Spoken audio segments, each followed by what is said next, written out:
Oui, cette vidéo est faite en partenariat avec la Fondation française de recherche sur l'épilepsie. Je les remercie de m'avoir contacté et je suis super heureux de faire cette vidéo avec eux. Mais commençons. Et salut à tous, c'est Epileptic Man, contre toute attente j'ai envie de dire. Je sais que pour la plupart le mot épilepsie vous est familier, tu m'étonnes, on parle que de ça ici. Et le mot absence, ça vous dit quelque chose? Ouais, c'est le mot qui revient tout le temps dans ton bulletin scolaire. Alors, est-ce que ça vous dirait de savoir ce qu'est une absence? Ou le petit mal, hein, c'est la même chose. Je vous promets qu'en moins de 5 minutes, vous serez incollable sur les crises d'absence. Générique.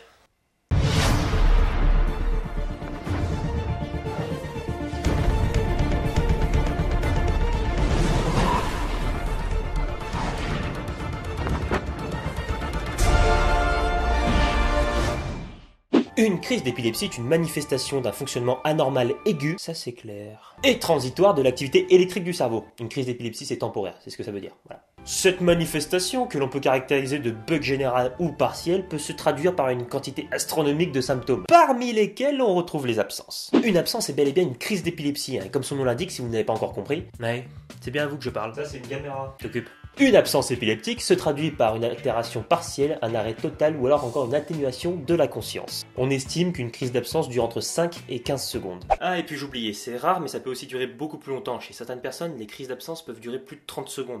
Il faut savoir que les absences épileptiques touchent principalement les enfants, notamment les enfants de 3 à 10 ans. Et généralement, elles sont stoppées grâce aux médicaments ou elles s'arrêtent d'elles-mêmes avant l'âge de 20 ans. Et puis j'oubliais, il semblerait que les garçons soient plus touchés que les filles. Vive l'égalité. Concrètement, une crise d'absence, ça va se traduire comment? Comme ça. Les absences touchent principalement les enfants.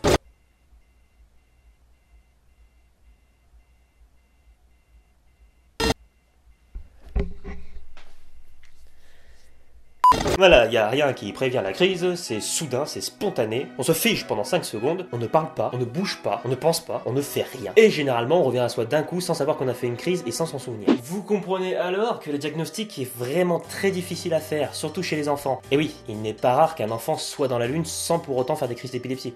Depuis le début de la vidéo, je parle des absences. Ça sous-entend qu'il y en a plusieurs sortes. Mais t'es pas totalement inutile en fait. Oui, il y a différents types d'absence. Absence simple, absence automatisée, absence avec éléments cloniques, absence avec éléments atoniques, et encore plein d'autres. Sachez qu'elles se ressemblent plus ou moins toutes et que ce sera le sujet de la prochaine vidéo sur les absences. Pas de celle-ci. Oh non. Désolé vieux. Pour plus d'explications sur les absences et l'épilepsie en général, je vous invite fortement à regarder le site de la FFRE qui vous explique tout ce qu'il y a à savoir sur l'épilepsie. Je laisse un lien dans la description ainsi que sur la fiche qui apparaît maintenant. Je rajouterai que vous pouvez également faire un don pour soutenir l'émission de la FFRE, ou alors faites comme moi, achetez leur mascotte. C'est tout pour moi, la vidéo est terminée. Oui, c'était une vidéo très courte, un peu comme une crise d'absence. Je vous invite de suite à partager la vidéo, c'est 10 fois plus important que tout le reste. Si vous voulez me suivre, vous pouvez me suivre sur Facebook et YouTube au nom d'Epileptic Man, je fais mes vidéos et je tiens ma page Facebook. Allez-y, ça vaut le coup. Oui, c'est de la pub. Quant à moi, je vous laisse, Epileptic Man pour vous servir.